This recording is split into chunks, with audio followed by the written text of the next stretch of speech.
거친 파도 날 향해 와도 주와 함께 날아오르리. 폭풍 가운데 나의 영혼 잠잠하게 주를 보리라. 거친 파도 날 향해. 저희들 함께 봉독하실 하나님 말씀 마태복음 14장 22절로 33절 말씀 되시겠습니다. 저와 여러분이 한 절씩 교대로 봉독하시겠습니다. 예수께서 즉시 제자들을 재촉하사 자기가 무리를 보내는 동안에 배를 타고 앞서 건너편으로 가게 하시고 무리를 보내신 후에 기도하러 따로 산에 올라가시다 저물매 거기 혼자 계시더니 배가 이미 육지에서 술이나 떠나서 바람이 거슬림으로 물결을 인하여 고난을 당하더라. 밤 사경에 예수께서 바다 위로 걸어서 제자들에게 오시니 제자들이 그 바다 위로 걸어오심을 보고 놀라 유령이라 하며 무서워하여 소리 지르거늘 예수께서 즉시 일러 가라사대 안심하라 내니 두려워 말라.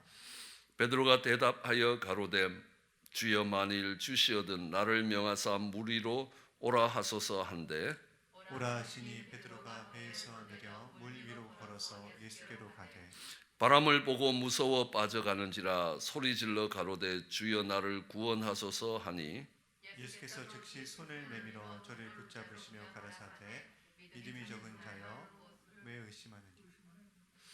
배에 함께 오름에 바람이 그치는지라 배에 있는 사람들이 예수께 절하며 가로되 진실로 하나님의 아들이시로이다 하더라. 아멘. 저희는 이 본문을 통하여 풍랑이 밀어닥칠 때에 우리는 그 풍랑 속에 빠지는 자가 아니라 풍랑 위를 걸어가는 사람이 되기 위해서 여러 가지 교훈들을 배워갔습니다. 오늘이 이제 12번째고 마지막 이 본문에 대한 이렇게 은혜를 받고자 하는데, 오늘 이 본문에는 세 가지 즉시가 있었다는 것들을 우린 지난 아침에 살펴봤다면, 이 본문에는 세 가지 두려움이 나오고 있습니다. 우선 풍랑이 닥쳐옵니다.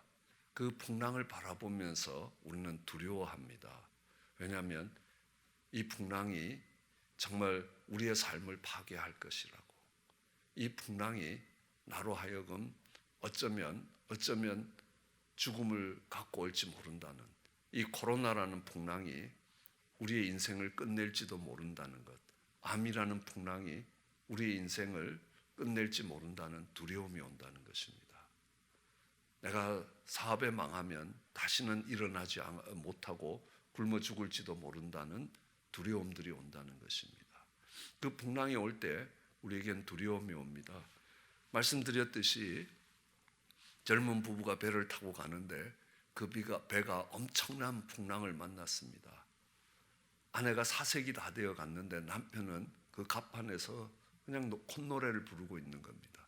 당신은 이 거대한 풍랑 앞에서 두렵지 않냐고 이야기하니까 갑자기 남편이 칼을 들고 있던 칼을 아내 목에 탁 대면 안 두려우냐? 그러니까 아내가 안 두렵다라고 이야기합니다. 왜 안 두려우냐?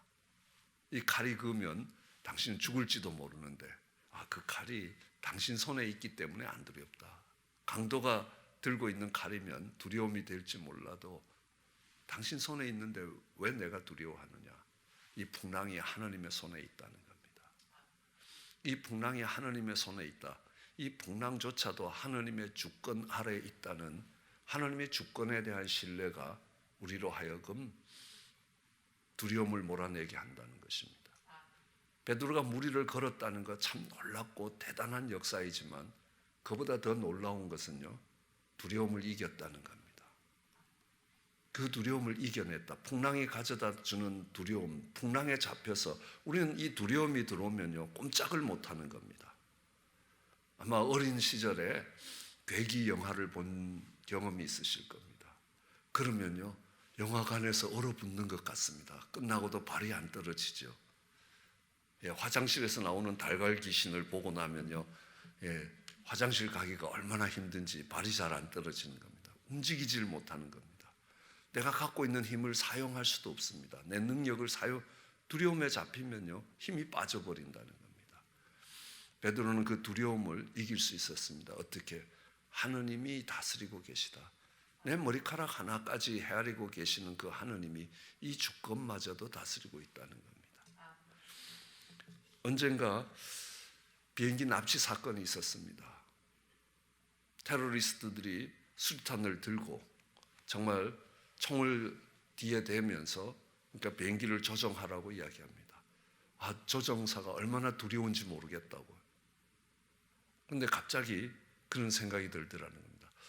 하느님이 날 살리시겠다면 이 사람들은 날 죽일 수 없고, 하느님이 날 데려가시겠다면 데려가시는 거다라는 겁니다. 그러므로 그때부터는 두려움이 아니라 그 사건들이 나중에 구출을 받을 때까지 마음이 평안했다는 겁니다. 그런 상황에서 마음이 평안할 수가 없다는 겁니다. 그러나 이것이 하느님의 주권하에 있다라고 이야기하면 그 두려움을 넉넉히 이겨갈 수 있다라는 것들을 오늘 이 속에서 배울 수 있게 되는 겁니다. 두 번째 두려움은요, 예수님이 무리를 걸어오고 계셨다는 겁니다. 근데 사람이 어떻게 무리를 걷겠습니까? 저건 유령이라고 이야기하니까 예수님이 나니까 안심하라는 겁니다. 나니까 안심하라. 그러니까 이 제자들이 예수님을 지금 잘못 보고 있는 겁니다. 예수님을 잘못 보면 거기에서 두려움이 온다는 겁니다. 우리를 심판하실 하느님이라는 것입니다. 우리가 잘못하면 정말 날벼락이 떨어질 것 같은 그런 두려우신 하느님이라. 하느님이 이 두려움을 고쳐주시길 원하시는 겁니다. 여러분 보십시오. 베드로가 처음 예수님을 만날 때 뭐라고 합니까? 나는 죄인입니다. 나를 떠나소서라는 겁니다. 베드로 속에 그 주님에 대한 두려움입니다. 풍랑을 밟고 서 있는 주님의 능력도 있지만요, 야, 우리 주님이 풍랑을 밟고 서셨다 하는 그 환호와 탄성이 나오는 게 아니라 두려움이 오더라는 겁니다. 밤새도록 고기를 잡았는데 한 마리도 못 잡았습니다. 근데 주님의 말씀을 듣고 그물을 내리니까 그물이 찢어지게 잡히는 겁니다. 그걸 보면서 베드로는 두려웠던 겁니다.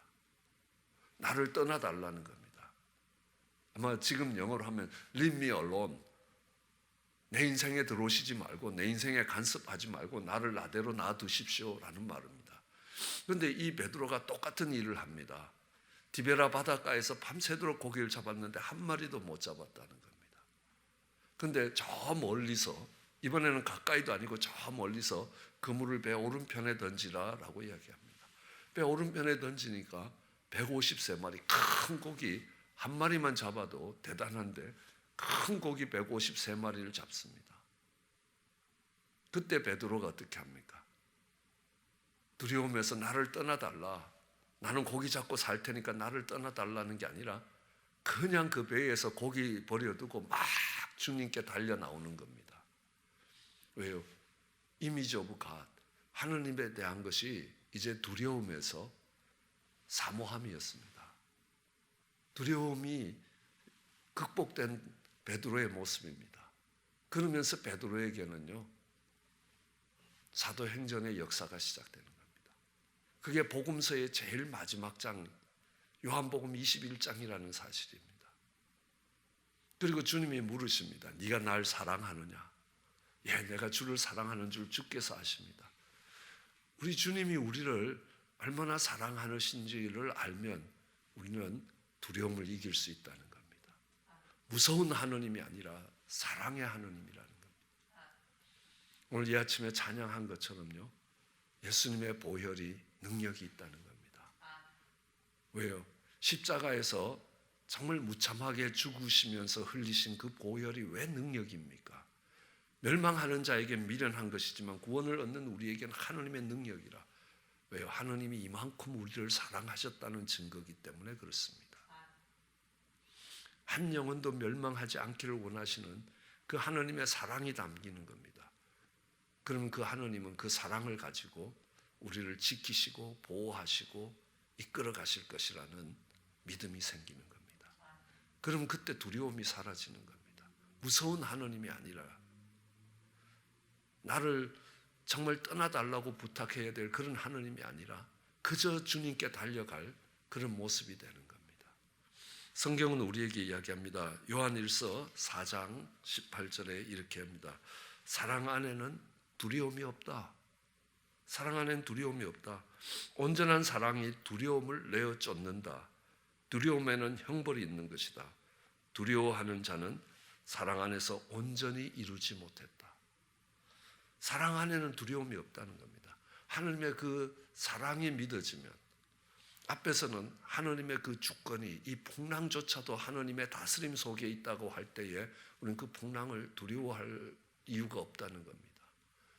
이제는 하나님의 그 사랑이 믿어지면 그 우리 주님이, 우리 예수님이 두려운 하나님이 아니라 정말 사모하는 하나님이 된다는 겁니다. 그 두려움이 없어진다는 겁니다. 이 두려움에는 놀라운 일이 있습니다. 뭐냐면 내가 그것을 두려워하면 그 내 두려워하는 것이 현실이 되어버린다는 겁니다. 욥기서 3장 25절에 보면 이런 말씀이 기록되어 있습니다. 왜 욥이 그 많은 고난의 시간들을 지나가야 됐느냐 하는 겁니다. 하나님은 선하신 하나님이라 왜 욥은 그 감당하기 어려운 풍랑 속을 지나가야 됐느냐라는 것들에 대한 답이 욥기서 3장 25절입니다. 그게 뭐냐 하면 나의 두려워하는 그것이 내게 임하였고 나의 무서워하는 그것이 내 몸에 미쳤다는 겁니다. 내가 두려워하던 것이 찾아와 버렸다는 겁니다. 내가 무서워하던 것이 내 몸에서 일어나 버렸다는 겁니다. 그럼 욥은요 경건한 사람입니다. 하느님을 경외하며 악을 떠났던 사람입니다. 정직했던 사람입니다. 욥 같은 사람을 두 번 다시 찾아볼 수 없을 만큼 욥은 신앙의 사람이었습니다. 그런데 욥의 신앙의 동기가 무엇이었습니까? 두려움이었습니다.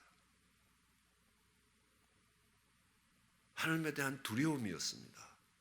내가 두려워하던 그것이 우리 자녀들이 죄를 지면 하나님이 벌을 주실 텐데 두려워하던 거였습니다. 그런데 그 두려움이 임해버렸습니다. 그 두려움을 지나가면서 욥은 정금같이 단련되면서 내가 듣기만 하던 하나님을 보게 됐다라고 이야기합니다. 여러분 욥의 주제는 고난이 아니라는 겁니다. 욥기의 전체적인 주제는 하나님의 은혜라는 겁니다. 욥은 내가 경건해야 되고 내가 하나님 앞에 바른 삶을 살아야 하나님이 나를 축복하시고 나를 이끌어 가 주실 것이고 지금 내게 주신 이 축복을 잃어버리지 않을 것이라고 생각했습니다. 그런데 그 과정을 지나가면서 하나님이 물으십니다. 내가 이 천지에 지축을 놓을 때 너 어디 있었느냐? 이 세상이 어떻게 생겨났는지 그 기원이 어떻게 되는지 아느냐는 겁니다. 모른다는 겁니다. 매가 높이 올라가서 왜 남쪽으로 내려가는지 아느냐는 겁니다. 매는 항상 하강할 때 남쪽을 타고 내려간다는 겁니다. 모른다는 겁니다. 왜 수양과 수염소의 임신 기간이 다른지 아느냐는 겁니다. 모른다는 겁니다. 악어가 다른 새들은 다 잡아먹는데 왜 악어 새는 안 잡아먹는지 아느냐는 겁니다. 모른다는 겁니다. 욥만 모르는 것이 아니라 지금 현대 과학에서도 그것을 밝힐 수 있는 게 없다는 겁니다. 그러면서 욥은 정말 내가 아무것도 아닌 보잘것없는 인생이라는 걸 깨닫습니다. 내가 하나님 앞에 경건하게 살았기 때문에 하나님 이런 축복을 주시고 내가 경건하게 살지 못하면 이 축복을 빼앗긴다는 그 두려움이 아니라는 겁니다. 여러분 아시죠? 이 두려움이라는 감정은 내가 소중히 여기는 것을 잃어버릴지 모른다는 의심이 들어올 때 그 생각이 우리에게 두려움을 만드는 겁니다. 생명을 잃어버리든지 건강을 잃어버리든지 재산을 잃어버려 자녀를 잃어버리든지 이런 잃어버릴지 모른다는 이 생각이 우리 마음에 올 때 오는 감정이 두려움이라는 감정입니다. 욥은 그랬습니다. 근데 아니라는 겁니다. 하나님이 내가 정말 잘했기 때문에 이런 축복을 주신 것이 아니라 내가 받을 자격이 없다는 겁니다. 그럼에도 하나님이 선물로 주셨다. 우리는 은혜라는 건 언제나 그러나로요. 나는 받을 자격이 없다. 그러나 하나님이 선물로 주셨다. 이게 은혜라는 겁니다. 욥이 배워야 될 것이 그거라는 겁니다. 내가 하나님께 자격을 갖춰서 하나님이 주시는 선물을 받고 누리는 것이 아니라는 겁니다. 나는 자격이 없지만, 나는 죽을 수밖에 없는 죄인이지만 주님이 주의 보혈로 나를 건지셨다는 것입니다. 그게 은혜라는 겁니다. 오늘 베드로의 또 다른 두려움은 뭐냐 하면 사역의 실패입니다. 실패에 대한 두려움입니다. 물 위를 걸어가다가 물속에 빠지는 겁니다. 내가 실패하면 안 된다는 겁니다. 한번 시작했으면 끝까지 잘 해야죠. 실패할지 모른다는 두려움으로 시작도 못하는 사람들이 얼마나 많은지요. 제가 어느 자매님께 새벽에 와서 같이 기도하지요. 목사님, 나는 한번 시작하면 죽을 때까지 할 겁니다. 어떻게 죽을 때까지 해요? 언젠가는 몸이 말을 안 들을 때가 옵니다. 내가 새벽에 가고 싶어도 내 몸이 안 움직여줄 때가 있다는 겁니다. 어떻게 죽을 때까지 하겠냐는 겁니다. 그래서 저는 한번 결심하면 끝까지 해야 되니까 안 하겠다는 겁니다. 늘 말씀드리는 거지만 당신 손주를 낳으면 손주가 정말 넘어지지 않고 걸을 때까지 안 걷겠다 하는 그 손주를 보면 당신 심정이 어떤 건지, 하나님 심정이 어떤 건지 깨달아질 거예요. 그랬습니다. 우리는 실패를 통해서 배울 수 있는 것이고, 내가 실패해도 주님이 은혜를 베푸신다는 겁니다. 주님의 은혜가 따라오고 있다라고 이야기하면 우리는 실패에 대한 두려움이 없다는 겁니다. 원래 그런데요. 원래 우리 수준이 그 수준인데요. 어느 목사님이 하시는 말씀이 참 은혜가 됐습니다. 어느 날 목회를 하다 보니까 우리 장로님들이 목사님이 목회에서 잘못한 거를 35가지를 적어서 갖고 왔다는 겁니다. 목사님 이거 실수하셨고 이거 잘못하셨고 이렇게 그래서 그걸 받아들고 목사님이 일어서서 제가 잠깐 절을 하겠다고. 내가 수많은 실수가 있는데 요 35개밖에 못 받냐냐. 내가 곧 100개를 채워주겠다고. 그게 우리의 모습이라는 겁니다. 남들보다 잘하고 남들보다 더 경건하고 또 더 열심히 새벽 예배하고 이래서 하나님이 정말 선물을 주시고 하나님이 복을 주시는 게 아니라는 겁니다. 그건 복이 되질 않는다는 겁니다. 내가 그렇게 안 하면 잃어버릴 테니까요. 언젠가 수만 명이 모이는 집회를 처음으로 인도해야 될 목사님이 집회 현장에 갔습니다. 아침 일찍 도착해서요.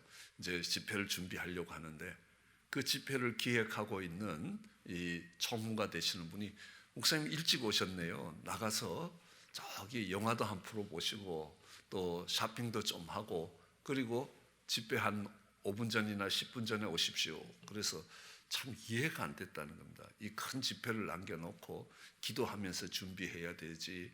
아니 나보고 가서 놀다가 10분 전에 오라고. 그 집회를 이끌어 오셨던 그분이 하시는 말씀이 당신의 경건으로 이 집회가 이끌려가지 않는다는 걸 배워야 된다는 겁니다. 당신은 이 집회를 위해서 3일 금식하면 그 다음에 더 큰 집회면 일주일 금식해야 되고 이거는 경건의 모습이 아니라 종살이하는 모습이라는 겁니다. 나는 부족하지만 하나님이 역사하신다는 것부터 배우라는 겁니다. 여러분 선교를 떠나는 제자들에게 복음을 전하기 위해서 다른 마을로 가는 제자들에게 아무것도 준비하지 말라. 옷도 여벌로 갖고 가지 말고 신발로도 그리고 전대도 차지 말아라. 왜요? 그들이 옷을 준비하고 신발을 준비하고 돈을 준비하는 게 뭡니까? 두려움 때문이라는 겁니다. 그 알지 못하는 곳에서 만날 어려움들에 대한 대비라는 겁니다. 근데 주님이 다 공급하시겠다는 겁니다. 그리고 누가복음 끝부분에 가면요, 이제는 너희가 전도하러 갈 때 옷도 챙기고 신발도 챙기고 돈도 챙겨서 가라는 겁니다. 그 다음에는 뭐겠습니까? 게으름입니다.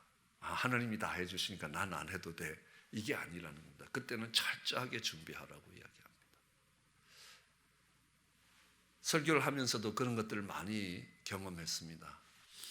어느 날 주일날 설교하러 이렇게 올라와서 성경책을 이렇게 폈더니만 성경책 사이에 끼워 넣었던 설교 원고가 없는 겁니다.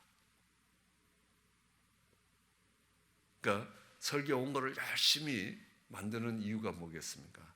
설교할 때 실수를 하지 않도록 하기 위한 두려움이었습니다. 근데 이제는 원고 없이도 할 수 있습니다. 그렇지만 토시까지 다 타이프를 칩니다. 왜요? 그건 게으름 때문에요. 철저하게 준비하는 것은 두려움 때문에. 그러나 이제 익숙해졌을 때 그렇게 하지 않는 건 게으름 때문이라는 거예요.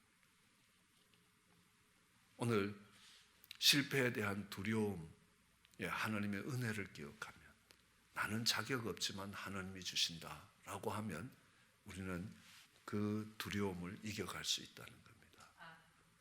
오늘 베드로가 풍랑이를 걸었다는 그 초자연적인 역사보다 더 큰 일은 그가 하나님의 주권을 의지하여 두려움을 이겼다는 겁니다. 그 하나님의 사랑을 의지하여 두려움을 이겼다는 겁니다. 그 하나님의 은혜를 의지하여 두려움을 이겼다는 겁니다.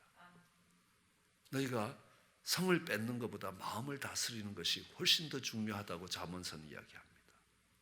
무리를 걸었다는 눈에 보이는 어떤 놀라운 초자연적인 역사보다 우리 마음속에 자리 잡고 있는 그 두려움을 이겨낸 것이라는 겁니다. 이제 베드로가 그 두려움을 이겨내자 정말 가치 있는 두려움이 생겼습니다. 그걸 지켜보고 있던 제자들도, 어쩌면 베드로도 풍랑을 두려워하지 않는 제자가 되었고, 주님을 두려워할 수 있는, 주님을 경외하며 존경하며 두려워할 수 있는 사람이 됐다는 겁니다. 그리고 신앙 고백을 하게 되는 겁니다. 하나님의 아들이십니다. 주는 그리스도의 살아계신 하나님의 아들이십니다 라는 그 고백을 할 때 우리는 그것을 두려움이라고 이야기합니다. 이 풍랑을 두려워하는 것과 구별하기 위해서 경외함이라고 이야기합니다. 존경을 갖고 사랑을 갖고 두려워하는 것입니다. 그 주님을 경외하게 되는, 아니 어쩌면 두려움을 이기는 우리의 모습을 보면서 주변에 있었던 사람들이 하나님을 경외할 수 있게 되기를, 하나님을 두려워할 줄 알게 되기를, 여러분들을 통하여 그 아름다운 하나님의 영광이 드러날 수 있기를 주의 이름으로 축원합니다. 기도하시겠습니다. 사랑과 은혜가 많으신 하나님 아버지, 풍랑이 다가올 때 베드로는 그 풍랑으로 인하여 두려워했습니다. 하나님, 풍랑이를 걸어오는 예수님을 보며 예수님이 유령이라고 생각하며 두려워했습니다. 하나님, 풍랑이를 걸어가다가 좌절하고 실패 속으로, 실패의 늪으로 빠져들어가며 또 두려워했습니다. 하나님, 이 풍랑이 하나님의 주권하에 있음을 인정하며 그 두려움을 이기게 하여 주시옵소서. 우리 주님이 무서운 하나님이 아니라 사랑의 하나님이심을 기억하며 그 두려움을 이기게 하여 주시옵소서.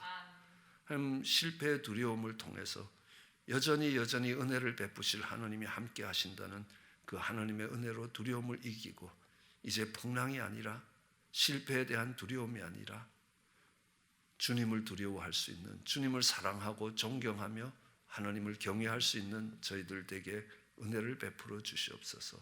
하나님, 축복하시면 하나님, 우리의 삶을 지켜보고 있는 사람이 주님에 대한 경외함 속에서 예수님이 정말 하나님의 아들이시라고, 당신의 인생을 그렇게 붙들고 계시는 그 하나님이 정말 살아계신 하나님이라고 고백할 수 있게 은혜를 더하여 주시옵소서. 감사합니다. 예수님 이름으로 기도드렸습니다. 거친 파도 날 향해 와도 주와 함께 날아오르리.